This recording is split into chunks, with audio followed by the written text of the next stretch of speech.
होता है। सास बहू की कभी पट ही नहीं सकती और पूरे ससुराल में सिर्फ पति ही अपना होता है। इस सोच के साथ रमा अपने ससुराल जाती है।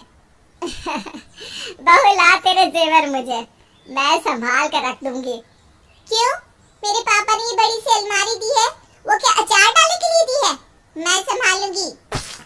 अरे पर बहू, शादी ब्याह का घर है, कुछ इधर उधर हो गया तो किसी को बोलने लायक भी नहीं होंगे। ऐसे कैसे इधर उधर होंगे? क्या चोरों का घर है ये? अब सास क्या बोलती, बहू की जुबान के सामने वो चुप हो जाती है। सास बहू के कमरे से बाहर निकल ही रही होती है कि क्या बात है भाभी, बहू ने कुछ कहा क्या? मुंह क्यों बना है?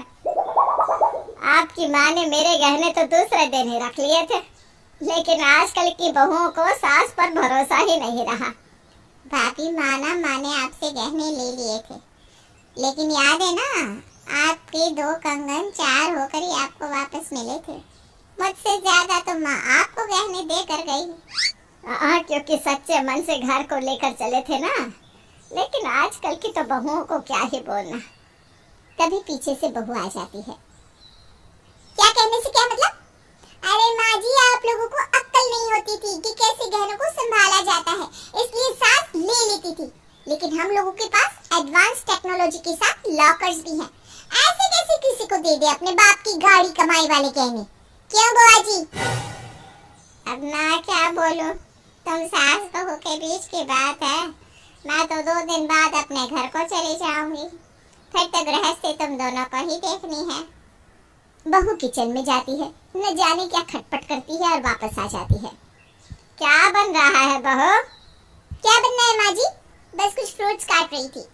वो क्या है ना, दिन का खाना मैंने बंद कर दिया है। शादी में बहुत खाना हो गया था, तो अब कुछ दिन सिर्फ फ्रूट्स पर ही रहूंगी। बहू चली जाती है। सास किचन में जाती है तो किचन में कुछ भी बना नहीं था, सिर्फ फ्रूट्स काट कर चली गई और सारी गंदगी ऐसे ही रख कर गई। मैं बात करती हूँ, ऐसे थोड़ी ना चलेगा। अरे रहने दो ना भाभी, नई नई शादी है, क्या ही बोलना। अभी अभी तो गहनों को लेकर किचकिच हुई थी।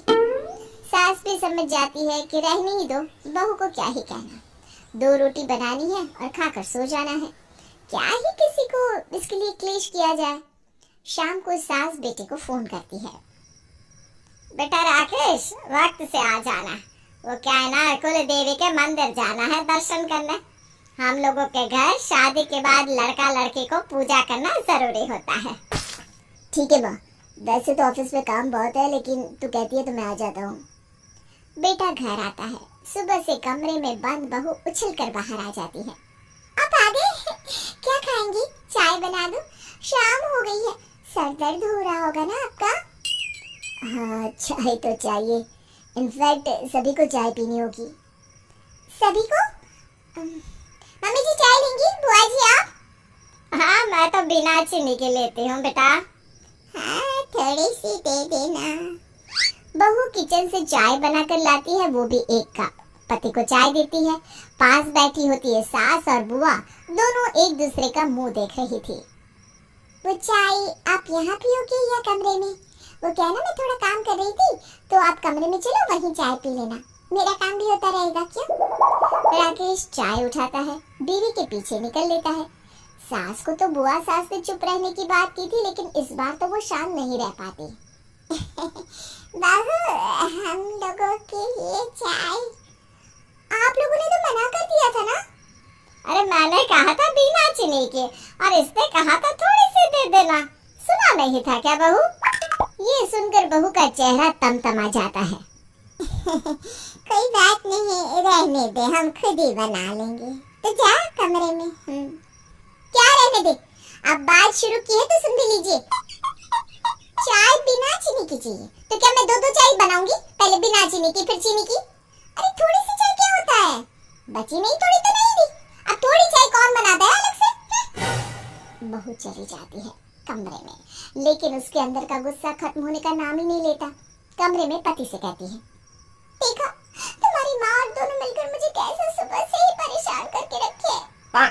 अरे कैसी बात कर रही हो, दोनों बहुत ही सीधी है और दोनों की कभी आपस में लड़ाई नहीं हुई, जबकि ननद भाभी है दोनों। हाँ, क्यों होगी? जब दोनों का एक जैसा शैतानी दिमाग है तो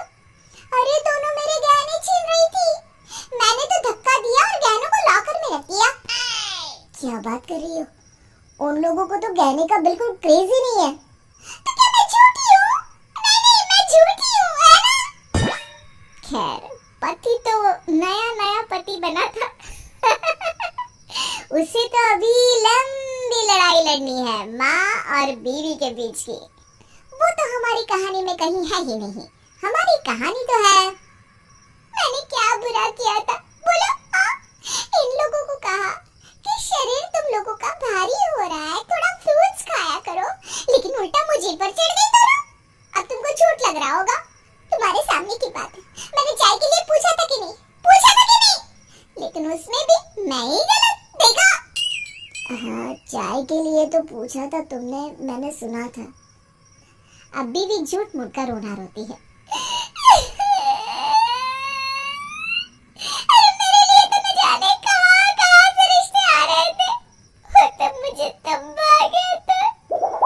अरे नहीं नहीं, मुझे तो तुम भी बहुत प्यारी लगी थी, मैं क्या ही बोलूं। पर मेरी माँ ना ऐसी नहीं है। हो सकता है बुआ उन्हें सिखा रही हो। देखो मैं तो नहीं हूँ, मैं तो अच्छा सोच कर ही आई थी, लेकिन यहाँ तो अच्छा जैसा कुछ दिख ही नहीं रहा। तभी सास की आवाज आती है, बहू, राकेश, अगर बात हो गई हो तो चले, देर हो रही है। दोनों बाहर निकलते हैं। कार में जैसे ही बैठने की बात आती है, माँ तू पीछे वाली सीट में बैठ जा। वो क्या है ना, रमा को पीछे बैठने पर उल्टी आती है। अरे बेटा, घबराहट तो मुझे भी होती है। चल कोई बात नहीं। हाँ हाँ, पीछे बैठ जाते हैं भाभी। वो क्या है ना, दोनों को आगे ही बैठने दो, बातचीत करनी होती है। कहाँ बेचारा बार बार पीछे देखेगा। सास ननद के साथ पीछे बैठ जाती है और बहू तनकर आगे ऐसे बैठती है जैसे न जाने कौन सी गद्दी मिल गई हो। सास पीछे बड़बड़ाती रही। बहू समझ रही थी कि सास को अपनी हार बर्दाश्त नहीं हो रही, इसी बात से वो खुश थी। बुआ सास भी मन में सोच रही थी कि जल्दी से पूजा पाठ की रस्म खत्म हो जाए और वो अपने घर चली जाए। खैर, इन्हीं सब सोच के बीच कुल देवी की पूजा होती है और सभी घर आ जाते हैं। बहू, खाने में खिचड़ी ही बना लेना। वो क्या है ना, थकान लग रही है, क्या अब रोटी बनाने बैठेगी। ओह माँ जी, माफ करें, मुझसे तो खाना वाना हो नहीं सी रहा। जिसे जो खाना है खा ले और बचा कुछ मुझे भी खिला देना। वो क्या है ना, हिम्मत ही नहीं है किचन की शक्ल देखने की भी। बहू तो अलसा कर कमरे में चली जाती है। सास बेटे को घूरती है, लेकिन वो भी क्या करता। माँ रहने देना, मैं बाहर से ऑर्डर कर देता हूँ। वैसे भी ना कभी कभी बाहर का भी खा लेना चाहिए, क्यों बुआ? बुआ तो समझ रही थी कि क्यों बाहर का खाना खाना चाहिए। बाहर से खाना आ जाता है, सारा घर खा पी कर कमरे में, और फिर सुबह, बहू चाय नहीं बनाई? बुआ सास हाथ में चाय लेकर आती है। भाभी, मैं नहीं पीऊंगी आज। वो क्या है ना, घर भी देखना है, कब से छोड़ कर आई हूँ। अरे तू कहाँ जा रही है? मेरा मन नहीं लगेगा। क्यों नहीं लगेगा? पहले तो अकेली थी, अब तो बहू भी आ गई। यही तो रोना है, अकेले रहने में अकेलापन नहीं लगता, लेकिन जब कोई साथ रहता है और बात नहीं करता तो अकेलापन खलता है।